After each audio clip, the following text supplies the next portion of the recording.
The whole evolutionary impulse of the universe is towards that. Somehow, and I cannot explain it in words, it's beyond, we don't even attempt to really understand what is behind that. It is far beyond understanding, but just to say that there is the evolutionary impulse of the universe is behind that. Consciousness wants to flower through the form, the human. It will flower through any form. It doesn't say you are more worthy than this, I will choose this form because you are more worthy. It flowers where there is a transparency, where the form, the rigid mind structures give way. They die first. Identification with that, me, mind-made self, goes. And this is why we're here, because as you sit here, you are finding death before death finds you. And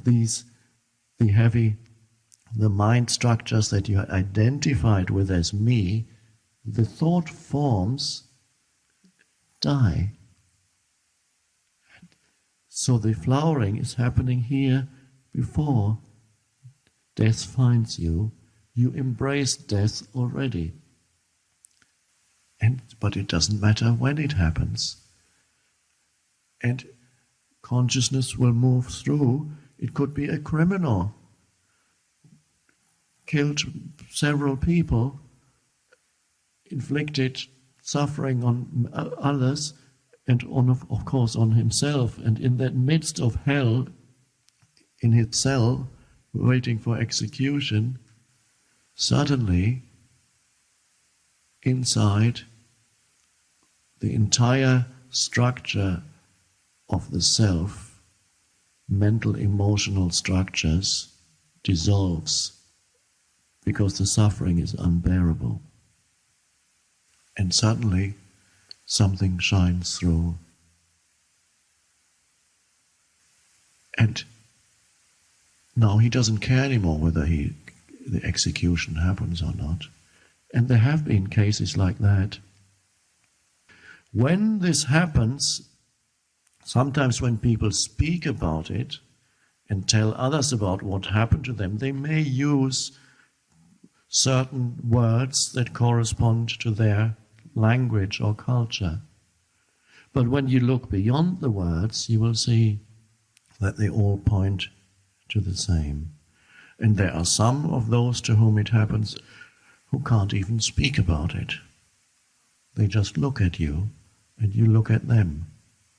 They may be uneducated, they may not have much to say, and yet you look and you see there's something that shines through that is deeper than a person, and any person could be.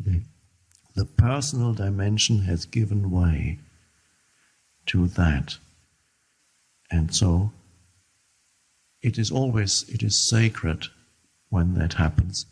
But so far it's been relatively few human beings to whom this has happened. No longer the case now.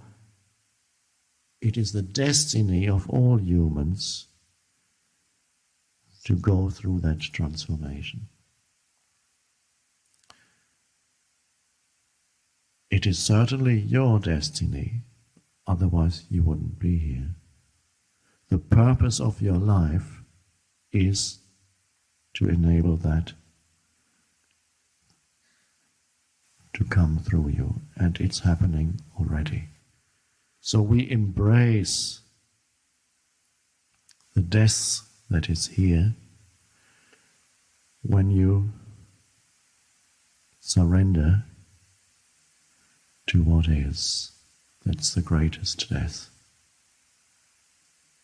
The resisting me entity gives way. You can surrender through suffering, or you can surrender through voluntarily through the yes to what is, which, as we saw yesterday, takes you beyond the form You are no longer reactive to a form. So the yes, that simple thing, takes you beyond form. And I pointed out yesterday, often that which you say yes to is some form of limitation, because it's form. And that in other cases, that which you say yes to may be some form of death, some form of loss. And that is particularly powerful. Any kind of loss or death leaves an emptiness behind when a form is no longer there. And you don't run away from that empty space. And it's an opening into the formless. One could say every form obscures God, and the death of the form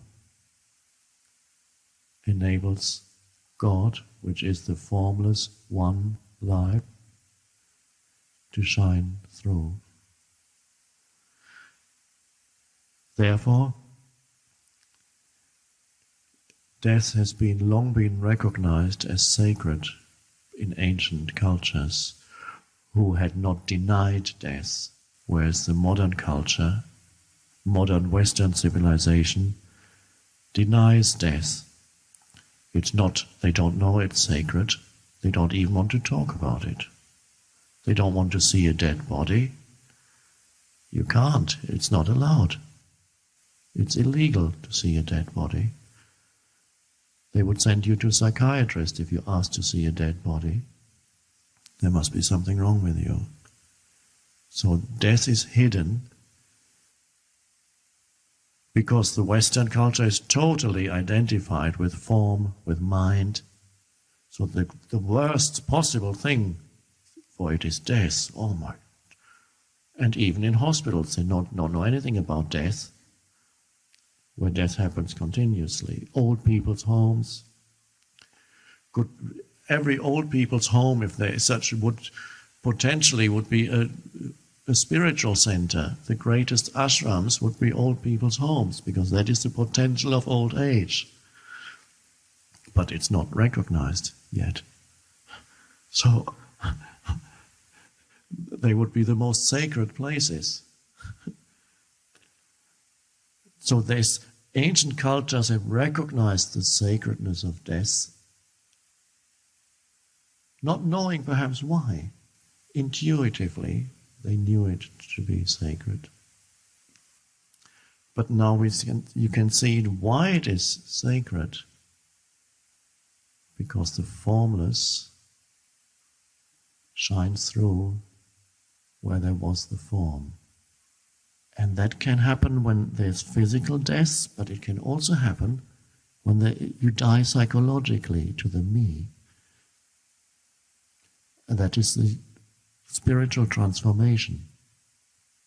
And that can happen through intense suffering or through the power of a spiritual teaching, or in many cases, a combination of both. And I suspect that in many of you, it's a combination of both. You've had the suffering, otherwise you wouldn't have come.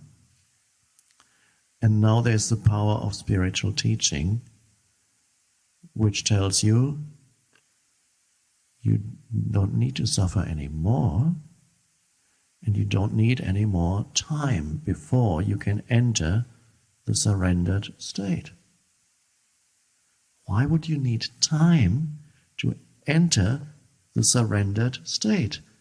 Do you need more knowledge before you can enter the surrender? Yes, but before I enter the surrendered state, I need to understand the universe completely. You've had many pointers already.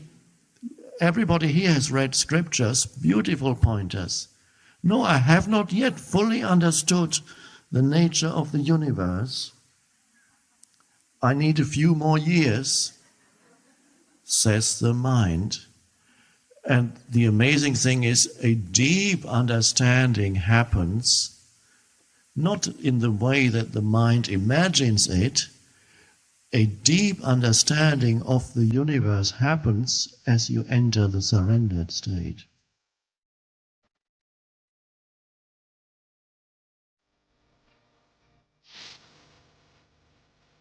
This mind-made sense of self is also much more focused on the negative than the positive. To be free, you awaken to who you are beyond your history and your life situation. Challenging times.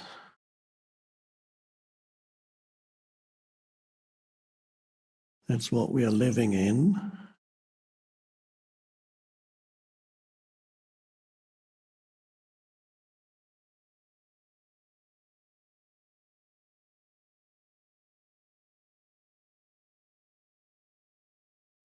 But that's precisely when the birth of wisdom is most likely to happen.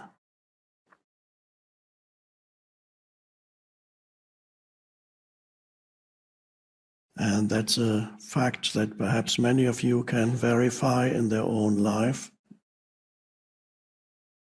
because many of you would not be here if you had not gone through serious challenges in your life. You would still be sitting on the sofa right now watching Netflix.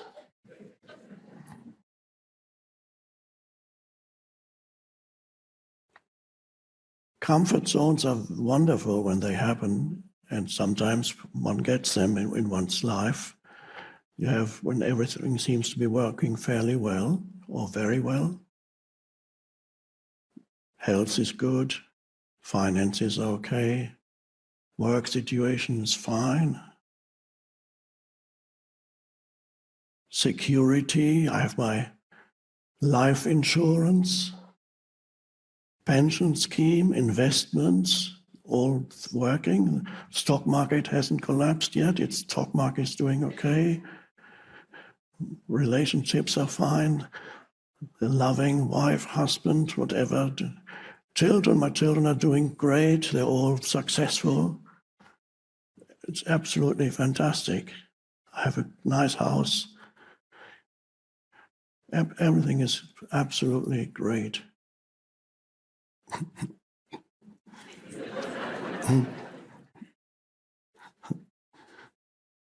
My aging parents are fine too.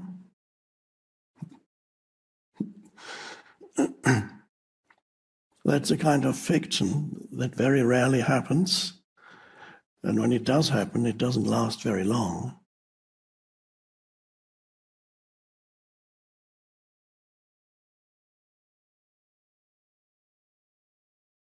So if your life situation, so the totality of what I've just described, we could call that, or I call that, life situation.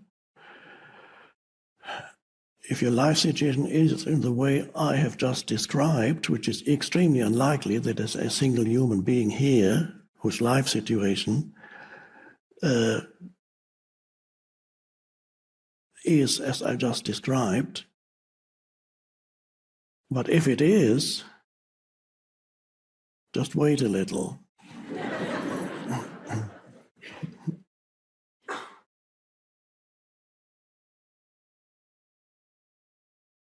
So the challenges come on a personal level, only affecting you or your family or your people close to you. And other types of challenges come on a collective level. And the degree to which the challenges come on a collective level affect the individual varies from person to person. But sometimes huge things happen that affect almost everybody's life. For example, COVID, we had that. I now use, and some other people do use the expression BC when talking about years. We had a retreat here in 2018 BC, before COVID.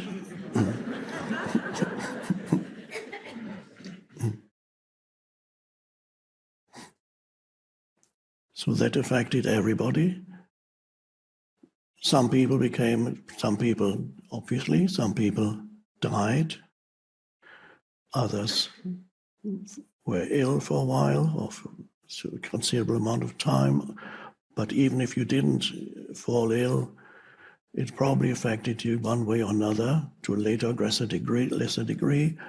But how you experience that situation, that collective challenge, ultimately depended on your state of consciousness, not the external challenge itself, because human beings experience the same challenge in different ways depending on their state of consciousness, the state of consciousness with which you meet the challenge.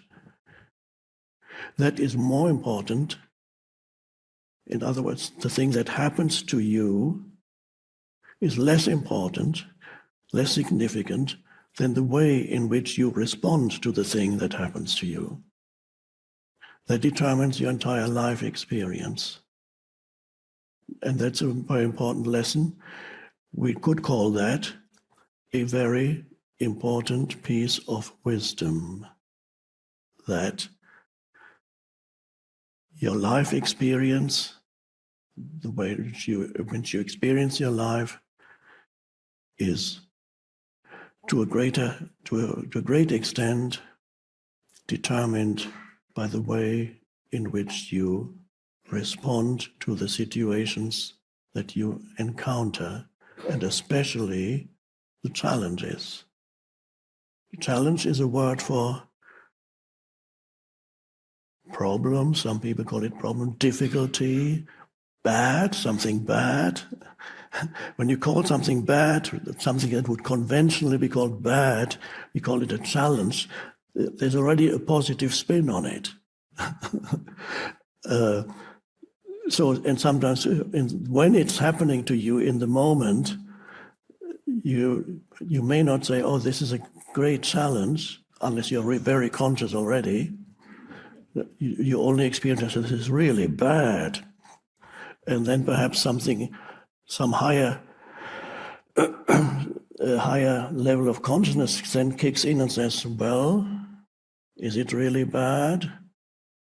Does it actually need to determine my state of consciousness? Am I at the mercy of external conditions? Or can I rise above external conditions as far as my state of consciousness is concerned, my state of being?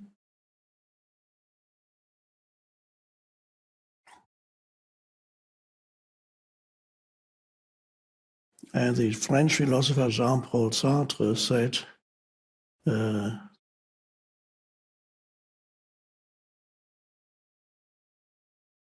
when you quote people, make sure when you say you're going to quote somebody, make sure that you know what it is you're going to say.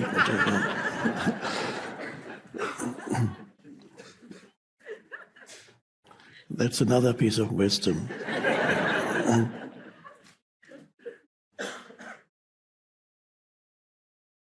I think he said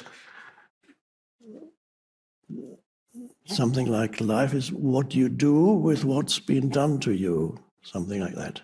That is the most important thing. What do you do with what has been done to you? Not an accurate, not a literal quote, but more or less.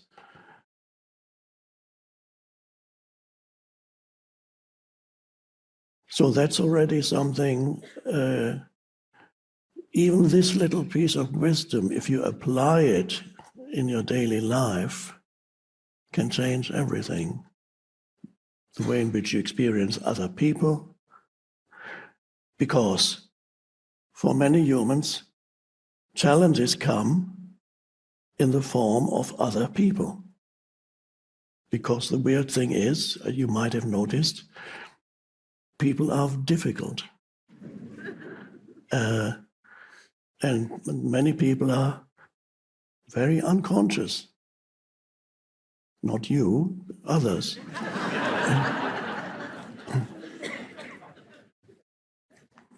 And for many people, some of their greatest challenges, not perhaps the very greatest, maybe your physical state, your health is even more of a challenge, but for many humans, other people are one of the main challenges. And it is not unusual for humans to whom you give the capacity to make you happy, or humans who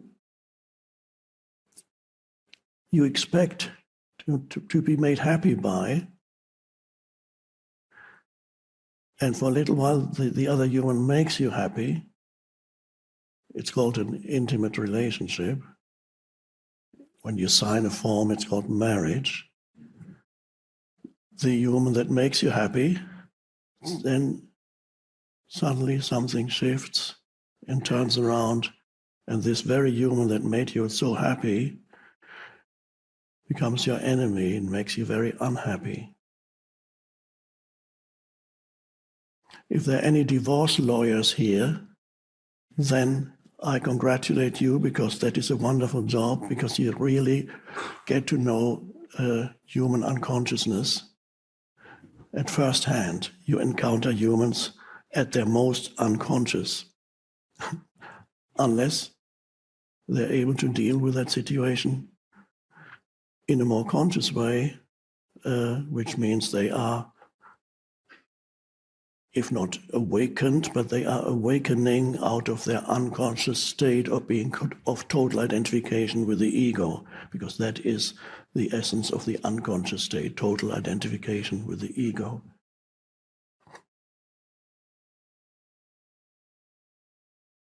And then you can practice, if you are conscious and you do go through a separation, it is no longer traumatic.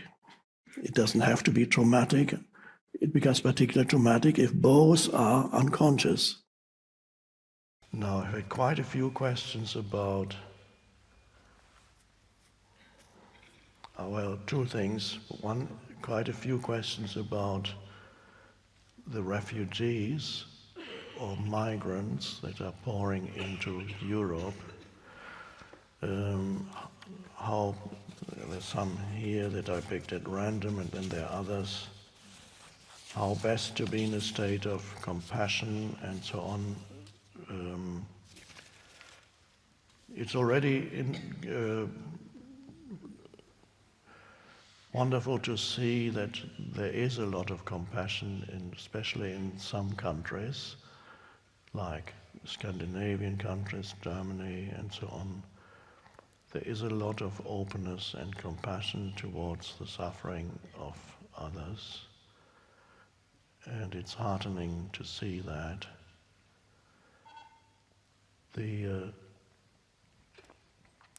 There's also a lot of fear in other countries, and also in Germany and Scandinavia, of what might happen to their society, their cultural values, if there's a continuing inflow of people. So it's a question of balancing the heart and the head. A time will come when there will be no more borders, but at the moment, just as a time will come when we don't need laws anymore. But for the time being, they still have a function. If we open borders totally, then of course the entire social system would break down. There are not enough jobs for everybody. There's nowhere to live. After a while, if millions and millions come in, that would be the end. So compassion is wonderful and needs to be balanced with wisdom.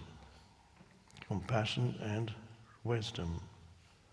There's a balance, the middle way. The Buddha's recommendation is the middle way.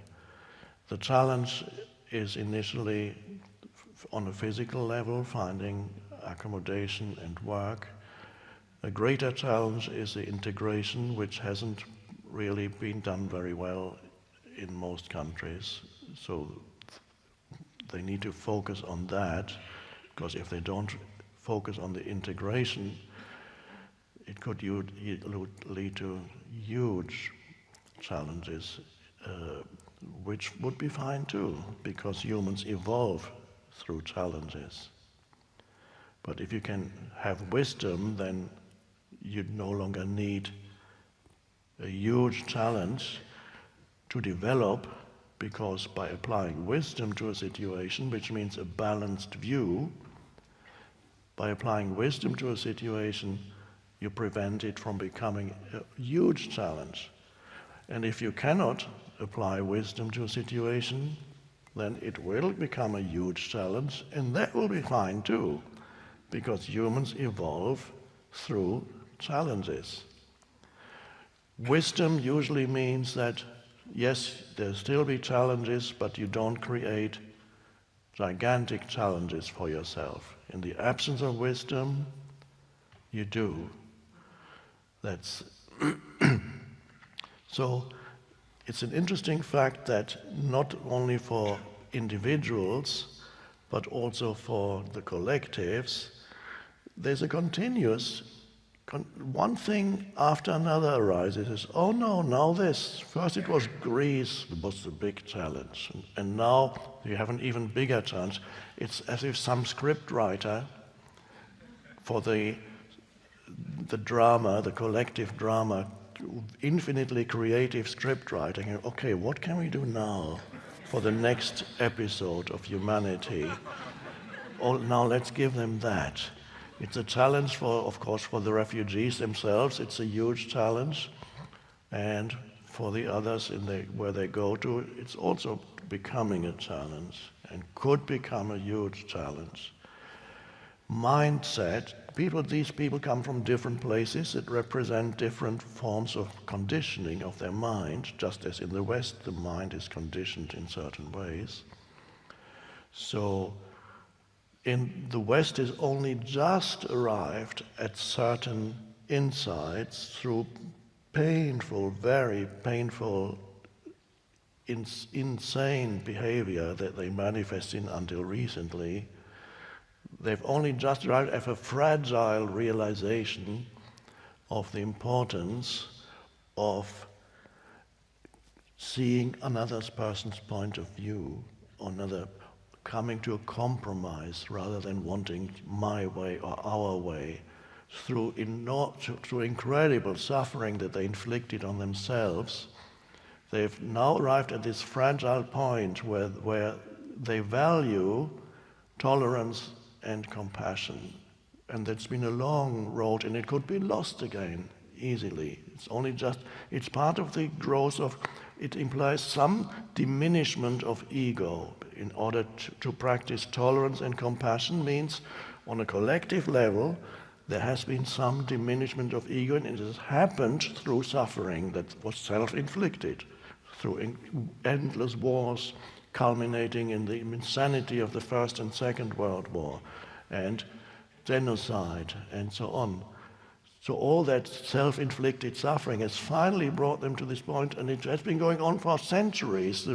Gradually, equality for women, to value equally man and woman, is also relatively recent. We've arrived at now. The separation of church and state also was a relatively recent achievement, and that took centuries again of struggle. And not all parts of the world have arrived yet at that stage. They're still stuck in other more intolerant mindsets. And this is why the integration is very important, because integration means, are they able to adapt to our mindset? Now, there are some people who say all cultures are totally equal, it's just different. I would suggest that there is such a thing as a development in cultural values and the development of collective consciousness. And if a society displays compassion and tolerance towards others, that is a sign that there has been a development in consciousness in that society. And if another society displays intolerance, then that hasn't happened yet. even in European societies, not that long ago, there was huge intolerance. So, what is the mindset that people come with? Are they able to undergo the shift? That is the question. Is there going to develop an alternative society that has a totally different mindset in the same country? That remains to be seen. It is a challenge. There are many good signs. It's wonderful to see the compassion that is in many humans now in Europe. And it is also understandable that in others there's also fear. There are some small minorities in Europe that are very unconscious, that violently attack or try to attack immigrants, but that group is relatively small. So let's see where this challenge takes us. Humanity ultimately is going to evolve as a whole, as a single organism, more and more. So, and it seems natural that there's more coming together now of cultures that before were totally separate. Now it's growing into something that we cannot foresee what form it exactly it will take. Societies that are still in a different mindset, there are still places on the planet where the collective mindset corresponds to the Middle Ages in Europe. Not saying that those places cannot have humans who are highly evolved, just as in medieval times in Europe there were human beings. Some human beings were deeply spiritual, egoless, and highly evolved, even within those societies which collectively were quite ignorant and deeply in the grip of the collective ego, which in the Middle Ages in Europe took the form of religious dogma and so on.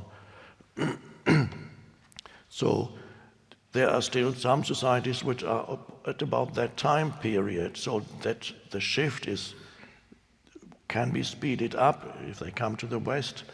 To what extent can they go beyond their mindset? And not all the refugees are from those parts of the world, because the Middle East, there are many different energy fields. Syria is not the same as Afghanistan, it's not the same as Iraq, and so on. There were ancient cultures in many of those places that predate European culture. And Islam, for example, in itself, Islam in the Middle Ages was more advanced and more tolerant than Christianity, more culturally advanced. And so it's not the religion, a religion does not exist outside the consciousness of the people who practice the religion. So really, it's what is the state of consciousness of the people who practice the religion. It doesn't exist outside of that. It's something in human consciousness. This is a huge thing that perhaps some other time we can talk about it in more detail. So let's welcome the challenge and see if you, on a personal level, if you live in Europe and you can help, you feel called upon to help, that's a wonderful thing to do. Thank you all for this opportunity. My question is, nearly all spiritual and religious traditions refer to some sort of life after death. The idea of living on after dying seems to me like an idea that egoic structures would come up with in order to support or enhance the ego. Some sort of life after death might still be true, but it seems to me that the idea could instead possibly be one big narrative lie created and propagated across human civilization by the ego. Our embodied consciousness can be realized while we are alive, but upon death might actually become completely non-existent. Can you please speak to this? Right, a very profound question. The ultimate answers. reincarnation. Of course, there are many traditions that speak of reincarnation, and it's always good to just, whenever you are asked a question, speak from your own experience or realization. And this is what I am also going to do mostly. The first thing to discover experientially is, as I've said before, it sounds a little strange, is that you are essentially invisible. You, not only what I can see of you is the body, and sometimes I may be able to see certain things in your mental emotional field. I can hear words that you speak, or your facial expressions. I'm talking to everybody, not just to Tina, but I can see facial expressions that kind of give me a hint of what you're feeling or thinking. But anybody who was looking for you in the realm of physicality would not find you. And if that's too much, let's just go for a moment let's talk about this. Perhaps makes sense to anybody who has a dog or a cat at home. When your dog or cat dies, which can be a very sad thing for people, and we come to humans later, it might be a little bit easier to start with the dog or cat. You may realize in that moment when suddenly the dog is dead or the cat is dead, but everything is still there. The fur, the body, there may even be some warmth left in the body, and there it is. But that which you essentially loved and related to in the dog or the cat isn't there anymore. So you can still, the touch is still the same, but something essentially is gone, and that was always invisible. What you love in the dog is ultimately, or the dog, you might love the way the dog looks and what it does, but when you relate to a dog, you essentially love, although nobody might have actually expressed it like that consciously, you love the consciousness of the dog. That's what you love in the dog. And when you look into the eyes of the dog, what looking back at you is there's a consciousness of the dog looking back at you. And when that's gone, the dog is, and same with the human. What you love in the human is the consciousness of the other human. Now, you yourself,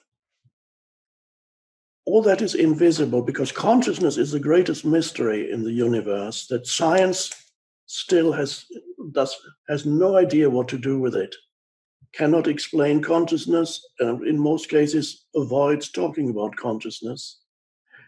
The greatest mystery is the fact that the universe is conscious and that you are conscious. A surgeon looking for you by cutting open your skull and analyzing your brain will not find even a trace of you. Will not even find any of your countless hundreds of thousands or million memories that you have somewhere. In what form does a memory survive in you? Is the memory of your first teacher at school? I just mentioned the word, and suddenly an image of the first teacher you had at school comes to you. The memory of your grandmother who passed away, the memory of the bed that you slept in when you were 8 or 10 years old. I just need to mention it. It was somewhere, but where did that live in you? Was that in a molecule or an atom? The one atom was your bed? Or what is it? Nobody knows, and nobody can find even the memories that you make up the person that you are, even on that level, let alone the deeper level of the unconditioned consciousness.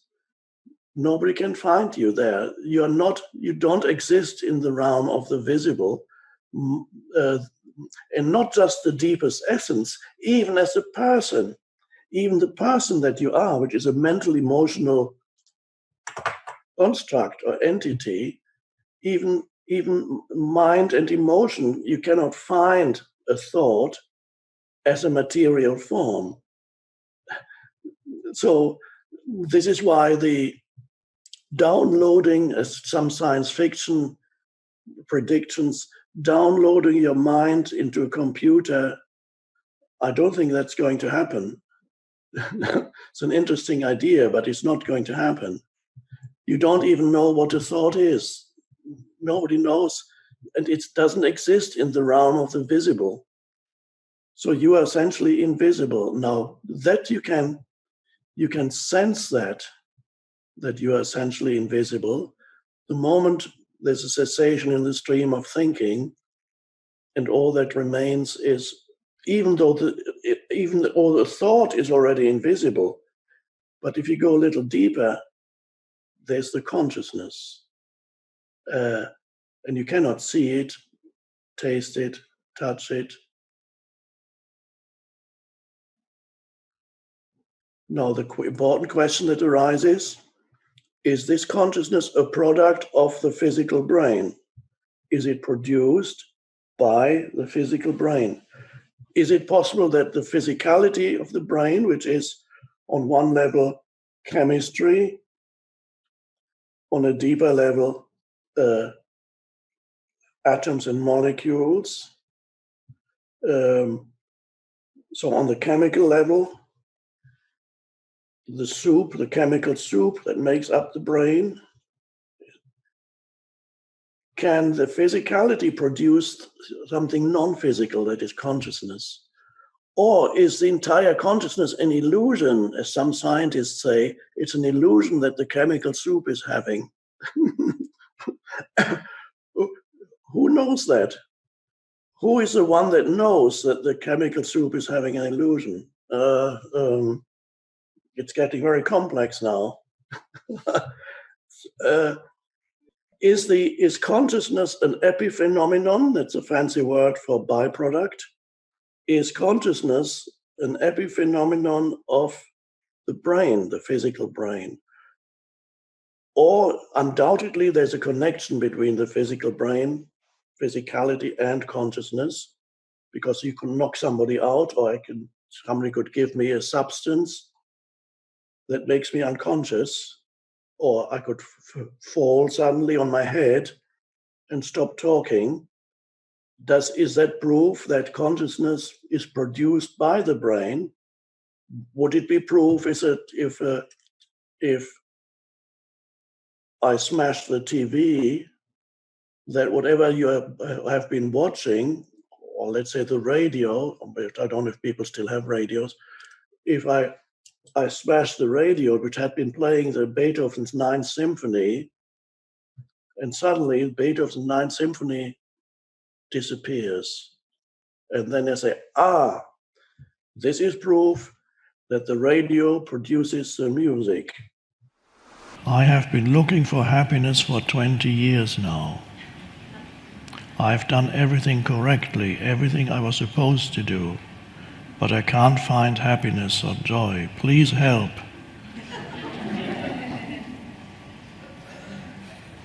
I'm glad you asked the question.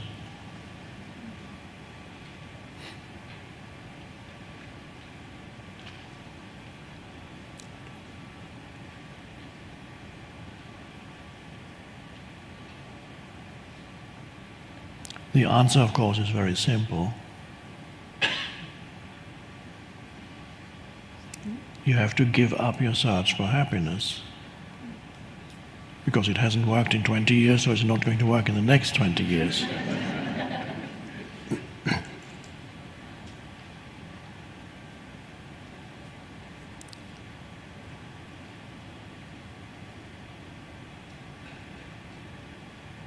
The very search for happiness prevents you from finding the happiness that is available to you already.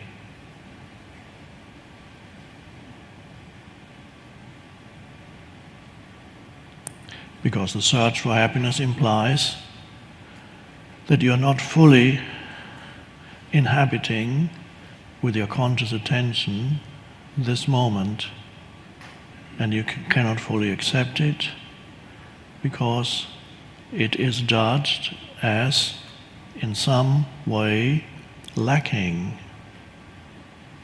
The present moment is judged as something lacking here, always.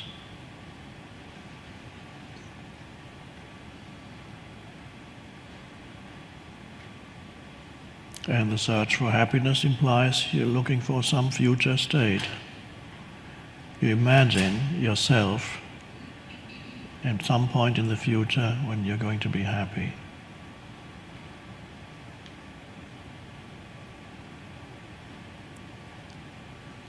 Happiness as such is also a strange term. I don't use it usually to really point to the state of connectedness with your essential identity in the present moment. That perhaps a more suitable word for that would be joy, a joyous sense of aliveness, a quiet but intense sense of aliveness and joy and peace. Some people may call that happiness. Ramana Maharshi, the Indian spiritual teacher, a great teacher who lived in the 40s, 50s, he used the word happiness to talk about this.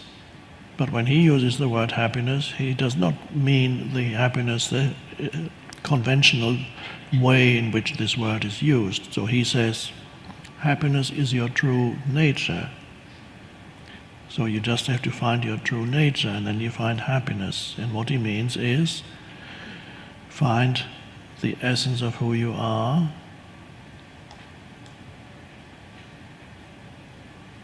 and then you have that state of joyous aliveness that some people call happiness. At least peace, an inner peace, not a dead peace, not the peace of unconsciousness or drunkenness. Are you peaceful? Yeah. Not that one. The peace where you have risen above thought, not fallen below thought. The vertical dimension again. So, what to do? You give up your search for happiness and give more attention to the present moment. And don't look for happiness in the present moment. Don't look for anything. Just be with the present moment and make it your friend. You might as well, since there's nothing else, ever. And since your entire life is experienced as the present moment, you might as well have a friendly attitude towards it. It is your entire life. It can only be experienced in and as the present moment. Even memories. You remember something that once was the present moment, and you remember it in the present moment. If it hadn't happened in the present moment when it happened, it couldn't have happened. And you couldn't remember it if it weren't the present moment now. Don't try to work that out mentally.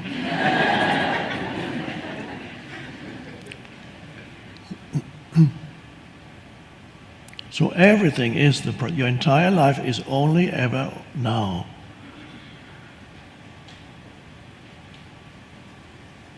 And so by appreciating the now, becoming friendly with the now, aligning yourself with the now, your life unfolds differently.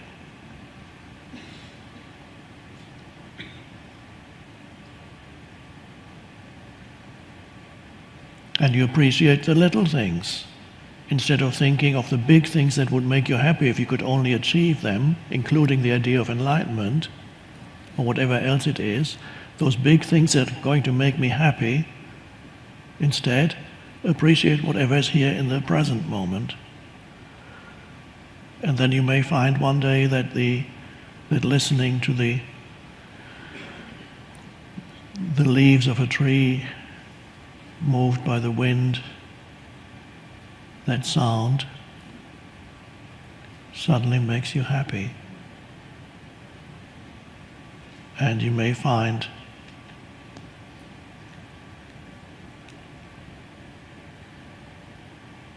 looking at the sky suddenly makes you happy. To become aware that you are breathing and to feel the aliveness within the body makes you happy. Touching paper that has been in the sauna for a while, and the soft touch of it, everything suddenly is fine and good. And if something unpleasant arises, as it sometimes does, of course, if action is possible, you take action towards changing the situation or removing yourself from the situation. If that either is not possible or not possible yet, then you simply practice acceptance of what is, instead of generating unhappiness about what is. And even if action is possible, the basis is, well, this is what is. Now what can I do about it? Well, this is what is. There's still an acceptance of what is. And then that acceptance of what is, that before would have been judged as highly undesirable, instead of making you unhappy, produces more depth in you. Because more acceptance means more depth, a greater depth in you, a vertical dimension. So you appreciate the good things, even all the little good things. They're continuously arising around you. So you practice that, gratitude for all that, appreciation of all the little things. And then happiness arises. And when something not good happens, or the mind says it's not good, or it is actually unpleasant, really unpleasant, acceptance. And that can take you even deeper than the little good things. One big bad thing can take you quickly deeper than many good things. By accepting. Accepting means the egoic structures that create continuous resistance subside, and this gap opens up. And you as a person, the ego lives in and through resistance in one form or another. You as a person suddenly give way, dissolve, become transparent, and then something deeper arises, is there. And that is what Jesus called the peace that passes all understanding, because you cannot figure out the relationship in your mind between this so-called bad event and the peace you feel. The reason, of course, being, now I'm explaining it to you so you can actually understand it. The peace that passes all understanding is this relationship. And normally a good thing produces inner peace or happiness, and here a bad thing produces an even greater, much greater inner peace and happiness. And that is because it, through acceptance, it causes the ego, which is a mind-made self, to get out of the way, dissolve, become very much weaker, become transparent instead of dense, and then your essence identity as consciousness itself shines through. In other words, the ripple, which is the ripple on the ocean, lives on the horizontal dimension. All ripples are on the horizontal dimension. But when the life becomes too unpleasant for the ripple, that may force the ripple to become aware of that which is beyond the vertical dimension. Oh.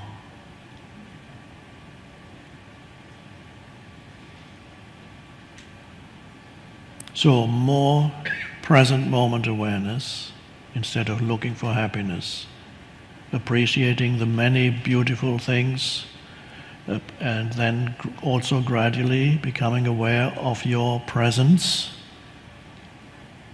which ultimately is what the now is. It is the presence of consciousness, the space in which everything happens, and you are that.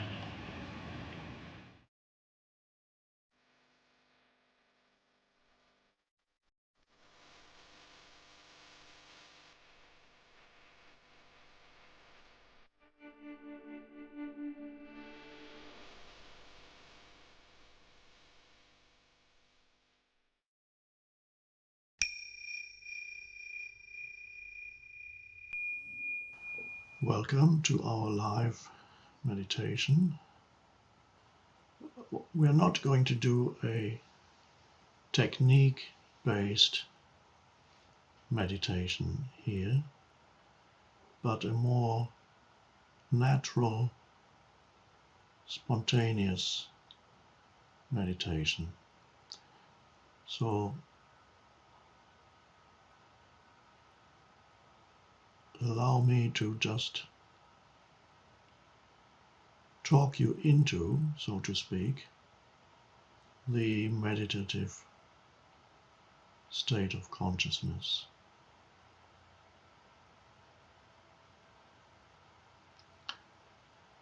The two ingredients of our meditation session here are the words and the spaces between the words. Yes, there's also the visual. You see the image on the screen. But mostly it's the words that you pay attention to, and there's the silent spaces. And usually you would always just be waiting for the next thing the speaker says. But here, to enter the meditative state of consciousness, you become aware of the silent spaces too. You just notice them, like now.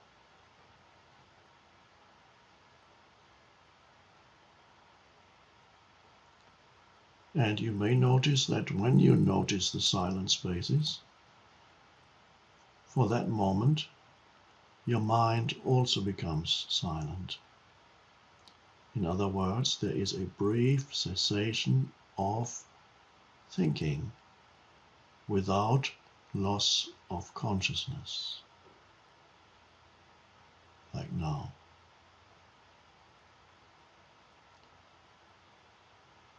That is the beginning of the meditative state.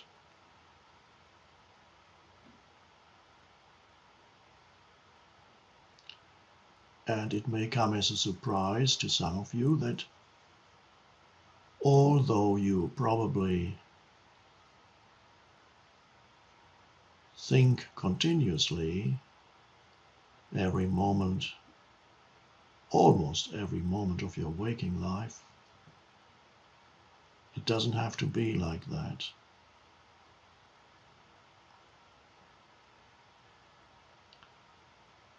You can invite into your life these still or silent spaces.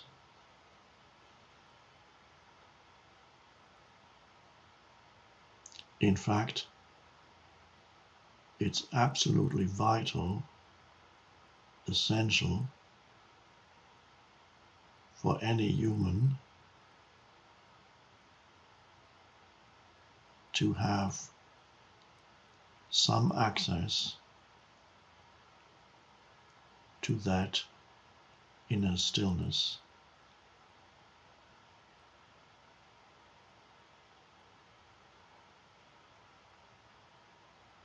Because that inner stillness is a source of great power and aliveness.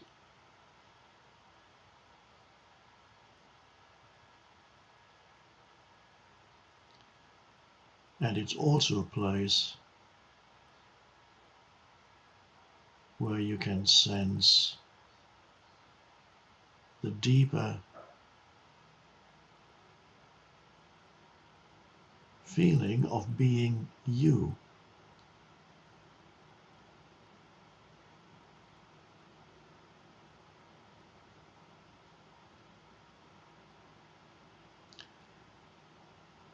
The word I is used a lot. It's probably one of the most frequently used words in the language. I.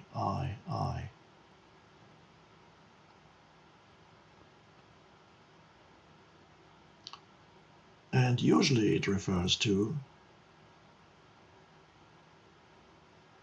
yourself as a, let's say,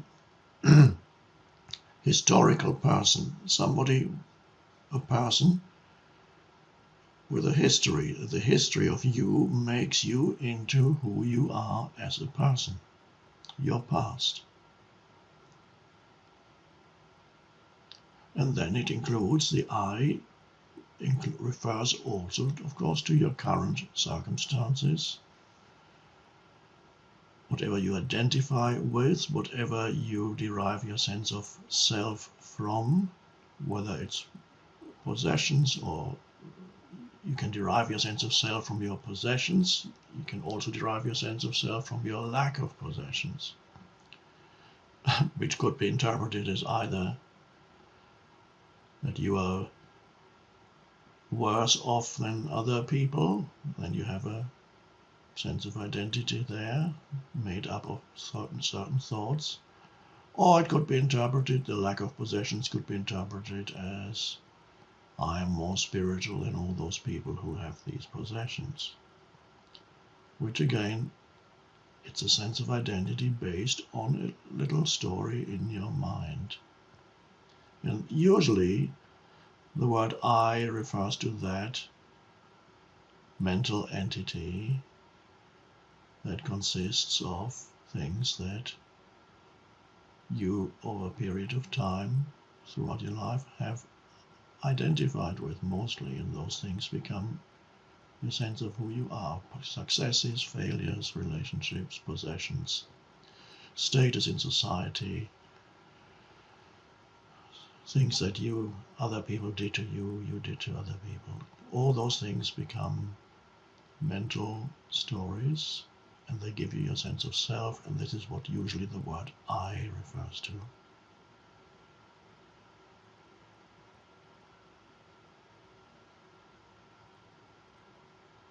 And most people don't realize that there can be a deeper meaning to I, a deeper sense of identity than one that consists of your personal history.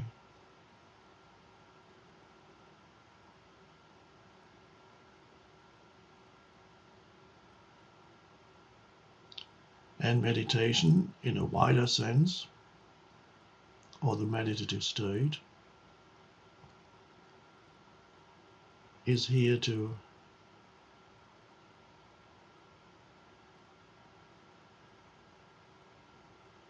help you realize that there's more to you than your personal history or the story in your mind about who you are, which may be predominantly great, that may be a fiction, but I'm better than most people. It may be predominantly negative, I'm a victim of everybody else, or it may be a mixed bag for most people. It's probably a mixed bag of good and bad.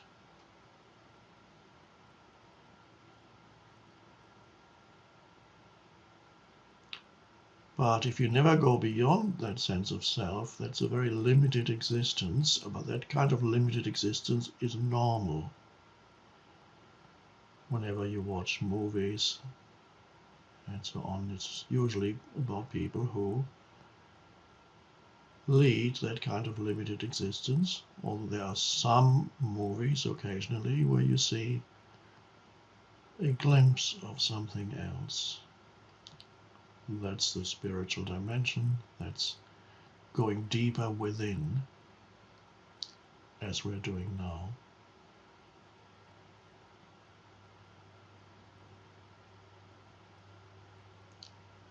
So when we come to that, you may remember I said, be aware of these silent spaces.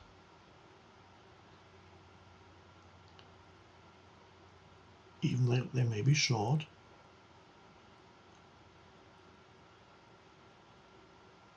And as you become aware of the silent spaces, your mind becomes still.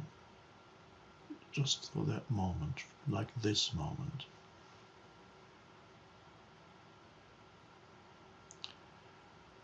Your mind becomes still means, of course, there is a cessation, a stopping of thought. The voice in the head, as I sometimes call it, suddenly stops speaking. There's no longer any mental commentary about what's going on here or now, and there's no longer a mental projection into some future moment like what am I going to have for dinner or lunch or tomorrow. So what's left of you when there is that brief cessation of mind activity, but you have not gone to sleep. You are as alert as you were before. In fact, you are more alert than when you were engaged in thinking. And suddenly you go, oh. And for a moment, what's left of you is that alert presence. And the historical person has kind of temporarily disappeared. It's quite interesting. And without having any story in your mind to tell you who you are,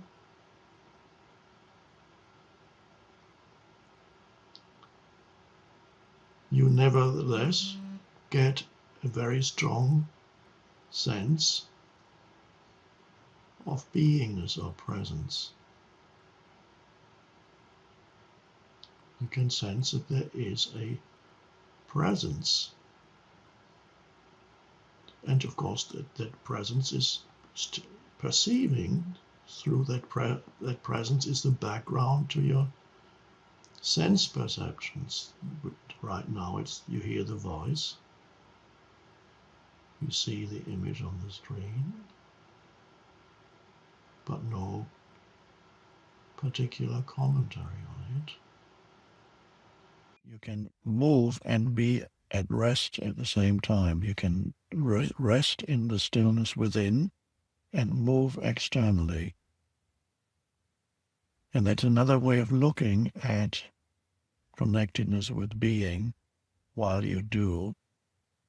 That's the art of living. So one way of practicing it is when you're actually physically moving from A to B, still have that connectedness with being and have that still placed. So it feels almost as if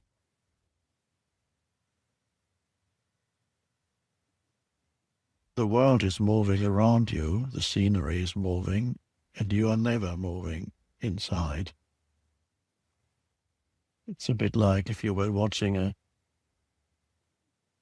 maybe at some point, as a movie technology develops, we'll have movies where you can experience being totally immersed in the action. So you're sitting in, this is a science fiction idea, you're sitting in the movie theater and then everything, it looks totally real, and you might even interact with the characters. And so when you rest within, it's a little bit like that how the world, what it does to me, feels that you are actually never going anywhere. You remain continuously in the one no place. But the world continuously shifts around you as you move, and so you're resting in the stillness. And then, of course, there's noise around you and all kinds of things. The scenery changes. Right now, it's this room. Maybe in a couple of hours, it'll be the windscreen of the car. And you're resting in the same place still, and then it might be an airport, people running around. And you yourself may be running around. Perhaps you have to run to go to the gate. And you can still feel resting. There's still that place that's unmoved, the stillness, the timeless you, the spaciousness. And this is where as I mentioned before, the Zen saying, hurry slowly comes from. What that means is, the slowly means this really, that's the unmoved, the unmovable within. And basically also means you're always at home, no matter where you are. You have that feeling of being at home in yourself. And that is also fundamentally different from the normal state of consciousness, where most people carry around or are burdened with a continuous sense of unease. And there's always the sense they've never really arrived. They're always trying to arrive somewhere. One could almost say, metaphorically speaking, they are trying to get home. But even when they are actually at home where they live, they're not at ease. There's always something lacking. I'm not fully myself, or whatever it is, however the mind might interpret it. You don't feel at home. Home, by the way, is a lovely word in the English language. I believe it has a Germanic origin, but all these languages, of course, are Indo-European. They go back. Many of them have certain roots in Sanskrit even. So home, what does that sound like? Home.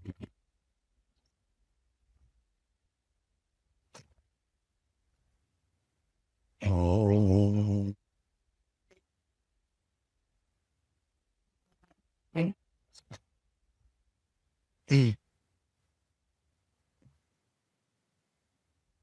So and then the world is not experienced as stressful anymore, even when it moves fast, or might even require you to move fast sometimes. But this is always another way of putting it is the center of the wheel, the absolute center. The wheel is spinning, But your conscious, the focus partly of your consciousness, conscious attention, is in the center of the wheel. That's the space within, the stillness, and then there's the wheel, and that's the movie show of your life that spins, sometimes slow, sometimes fast.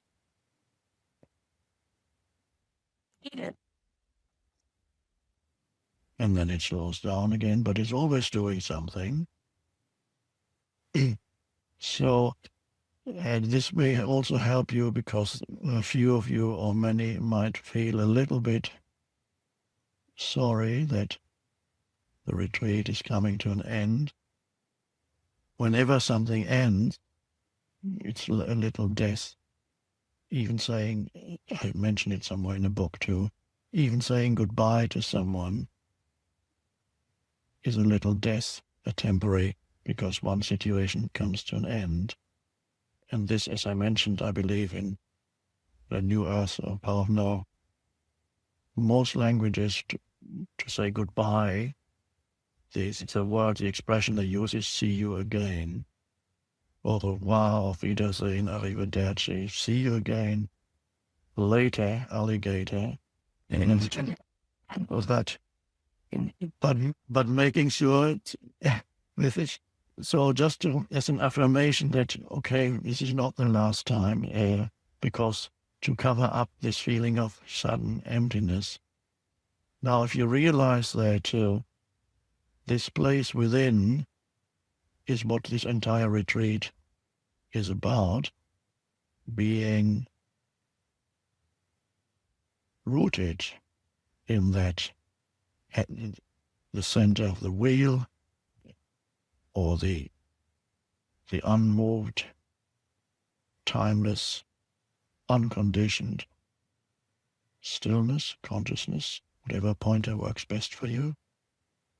And then you realize that you don't actually, that's the real retreat. The real retreat is that place within. Everything else about the retreat is the externals, and that's fine. So the retreat actually never goes away, because the retreat is the retreat, being home within yourself in that place. Then you are on permanent retreat. Permanent retreat from the world, and yet able to interact with the world. And interact consciously, no longer in the dysfunctional way. And if your interactions are not perfect, that's fine. You also become comfortable with the imperfections of this world, the so-called imperfections, including the imperfections of your particular form identity, which may make mistakes, sometimes do something unconscious. It's not impossible. And you become okay with that also. For that in that place is okay with what is. So the retreat is always with you. So, but you can interact. And what I just explained is the actual meaning of the expression. It goes back to who first used that expression, I don't know. Being in the world but not of it. It's an expression used in Christian terminology teachings, being the possibility of living in such a way that you are in the world but not of it. It's a Christian expression term, but it could be anything. It could be Buddhist, it could be anything. Being in the world but not of it is exactly, this is the meaning of what I just described and what you can verify in yourself. When you rest in that inner stillness, you are obviously in the world. That's the movie show around you that changes all the time. But not of it means your sense of self is not entangled in all these things that continuously arise and pass away, as the Buddha would have said. All phenomena continuously arise and pass away all the time. And so you don't get entangled. Entangled means having your sense of self entangled in all the things that continuously arise and pass away. So compassion towards yourself is important. Compassion towards others implies that you have empathy towards other human beings. And you can only have empathy to the degree to which you are in touch with the deeper levels of who you are. If you live exclusively through a mental sense of self, then you cannot have empathy because you're completely out of touch with who you are in the essence of your being. The empathy that you have for others arises out of the realization of who you are in the essence of your being. And then, because then by recognizing your own essence, you recognize the essence of the other.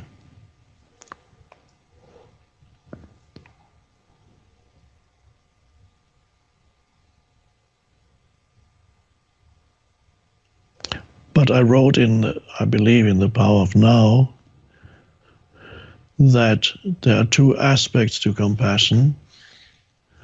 One is you observe and you recognize by this perhaps the suffering of another human being or another life form. You can almost feel it yourself, and you may want to do something about it. That is often part of it. Compassion is the sensing, and it may lead to action if action is possible or wise, or if you're able to do it. That's one aspect.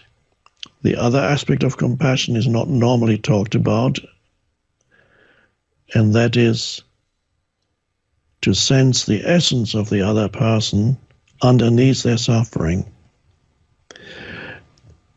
Can only do that because you can sense your own essence. By doing that, by sensing the essence of the other through your own, and recognize that there's something in the other that is you, that is ultimately that's consciousness. So you recognize the consciousness, not the conditioned consciousness, but the unconditioned consciousness in the other, then you connect with the other at a very deep level. And by doing that, that is a level of perfection beyond form.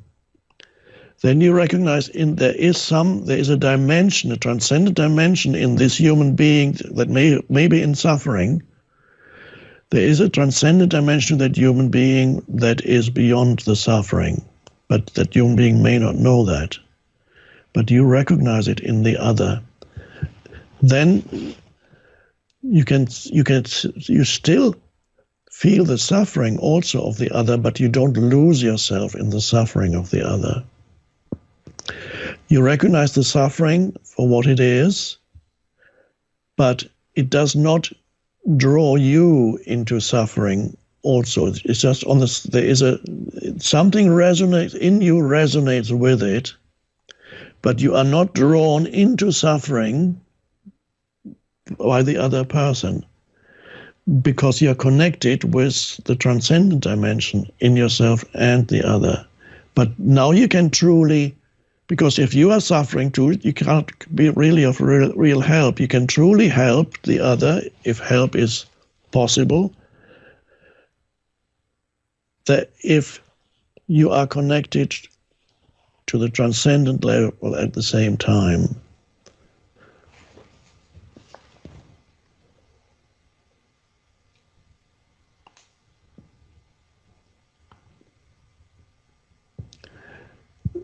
There are people who are very empathetic towards others, and some of those people are called upon to become professional helpers.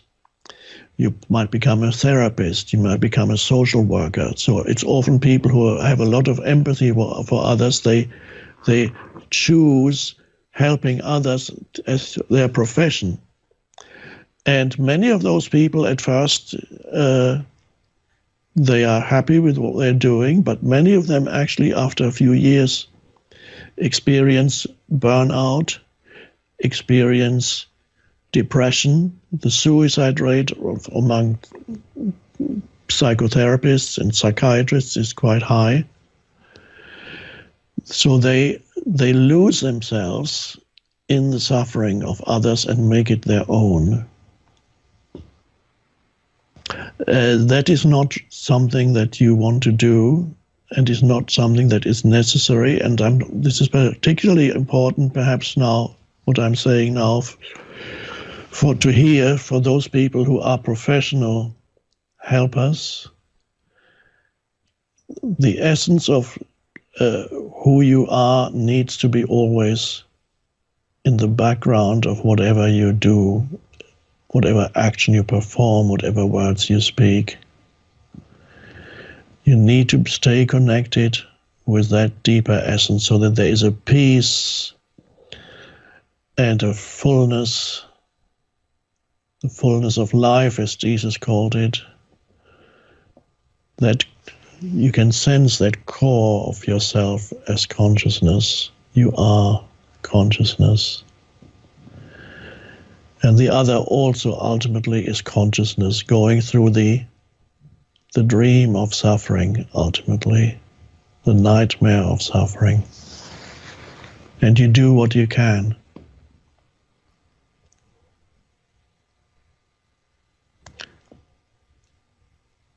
So stay connected to the stillness within yourself when you help others. Feel the stillness, the alert stillness, and then do what you have to do. I'll say a little bit more about compassion.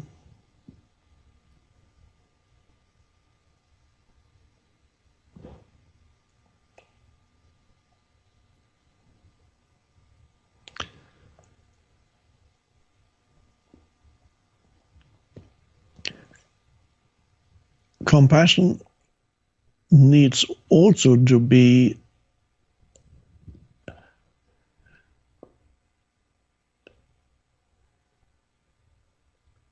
to exist within the larger contexts of awareness.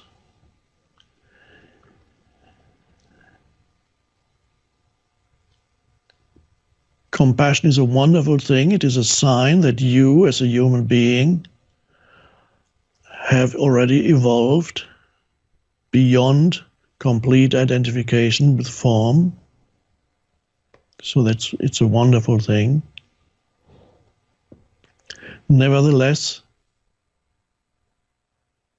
the application of compassion, when it becomes action, requires awareness. An example, one could give many examples. You may see a homeless person in the street. Now, you sense perhaps the suffering of that person, and you want to, out of that compassion that you feel, you may feel called upon to help in one way or another. You can buy a sandwich for that person and give it to the person. You can give money. It's also possible that you might look and say, oh, I actually have a spare guest room in my house. And so you invite the homeless person into your home because there's a strong desire in you to help. But the question is there wisdom with it also? let's say you invite this person to your house and wanting to help, which is a wonderful thing, and perhaps it works beautifully. Perhaps it gives this person a new start in life. Or it could be that this person that you've invited into your house rapes your daughter, steals from you, inflicts violence on other members of the family, and then leaves. So you have exercised compassionate action without wisdom.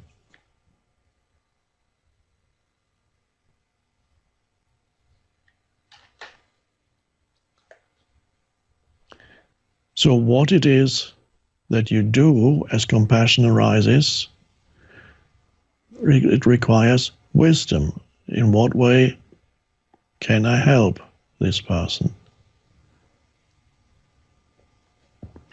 And sometimes the help is not physical help. It is help, for example, some people are in deep psychological suffering. The help that you can give that person is attention.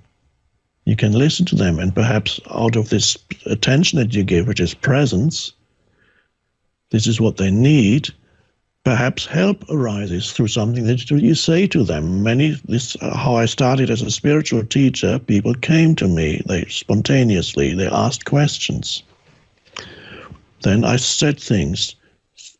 I could see their suffering, but I was not suffering with them. I could sense their suffering. I could sense a small amount of suffering in me, but I was deeply connected already then with the essence of who I am, and I realized there was no suffering. So when I listened to these people, often there was a slight smile on my face, and that smile on my face was there. They were talking about their suffering to me, and as I was listening very attentively, there was a slight smile on my face, and some of them suddenly stopped talking and said, "Why are you smiling? Do you think that is funny?" And I realized, I mustn't smile, because I smiled because I could sense something beyond their suffering that they themselves could not sense. That was in me, but also in them. There was a dimension where there was no suffering. And occasionally by me sensing that, they also could sense it in themselves. And that is called healing, spiritual healing at the deepest level, when that happens. So I was helping many people, you can say, out of compassion. But then I realized there are also other people who continuously come to you not because they want to get better, they want to suck up your energy, which is you give them attention continuously, and they love that. And they come every day with new problems. They don't want the solution. They get addicted to your attention. And if you continue to give it, you will become depleted, ultimately you would experience burnout, and it has no purpose. Again, this is a similar case where compassion, the exercise of compassion in the practical realm, requires wisdom. So there were some people that I had to say, "I'm not going to see you anymore." And then, how can you do that to me? But that ultimately was the best thing that I could do, but they were not ready for.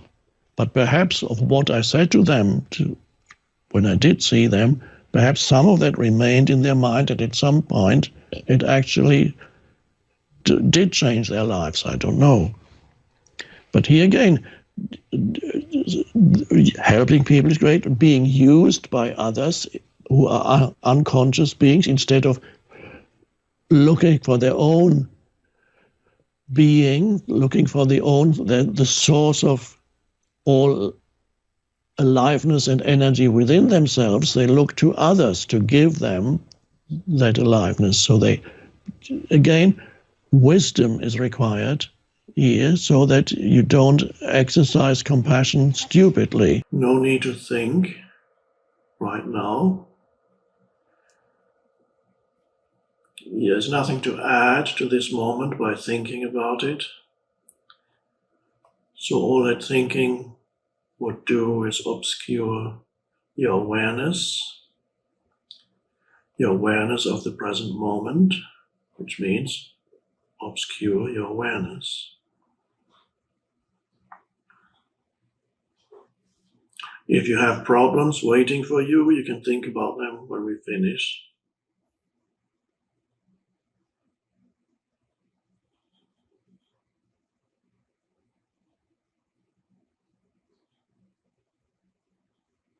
And even then, I would suggest and recommend that you set aside brief periods when you think about your so-called problems, if they are real.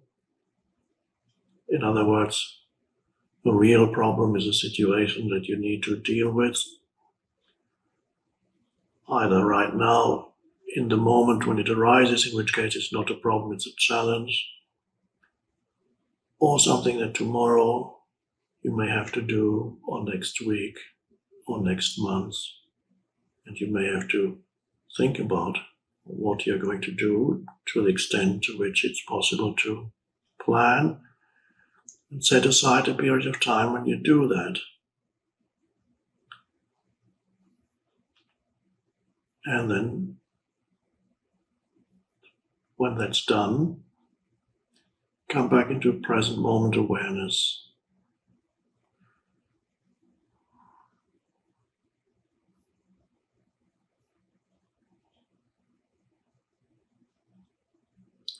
So the worst fate is for your mind to be occupied continuously with past and future.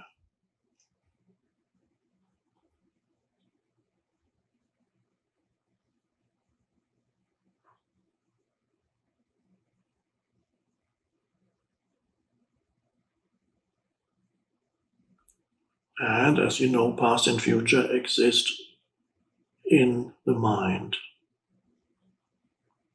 Remove the mind, thought, there's no past or future. Past or future exists for you as thought.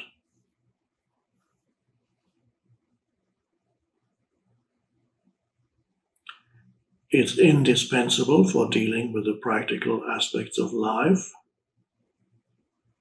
but it's a huge obstacle for going deeper within yourself, deeper into reality, a huge obstacle to finding that state of connectedness with that deeper reality, a huge obstacle to knowing who you are.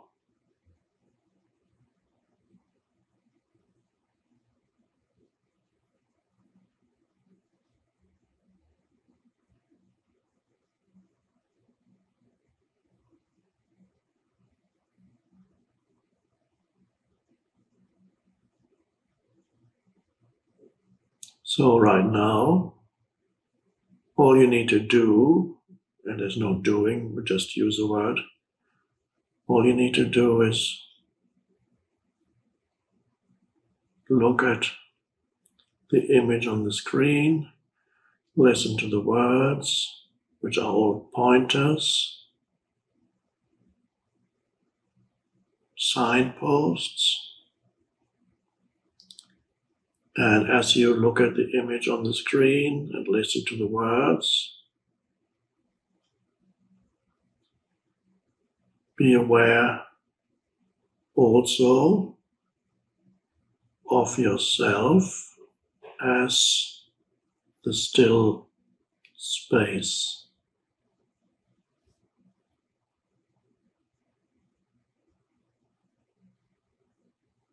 The still presence.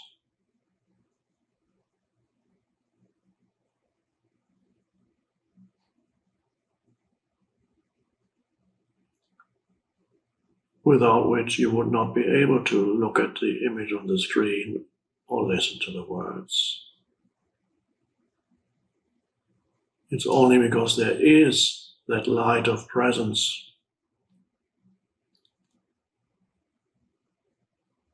that receives the sense perception of seeing and hearing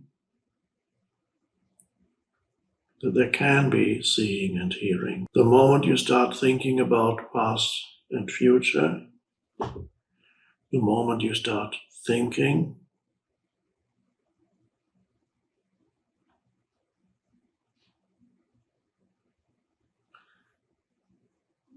some of your consciousness incarnates into form. The incarnation. I believe carnation comes from flesh, carnal. The word incarnation is to become form, to become physical form. But it's not necessarily physical. You become a psychological form. Every thought is that. So some of the consciousness incarnates into mental formations.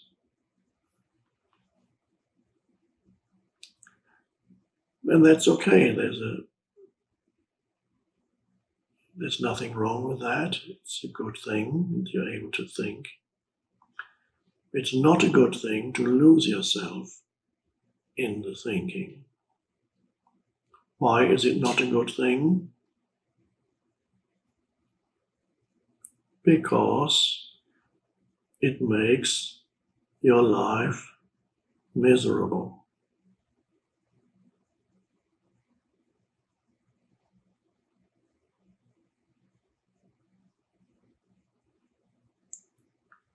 And if you make your life miserable, you make other people's lives miserable without even knowing what you're doing. That's the essence of unconsciousness.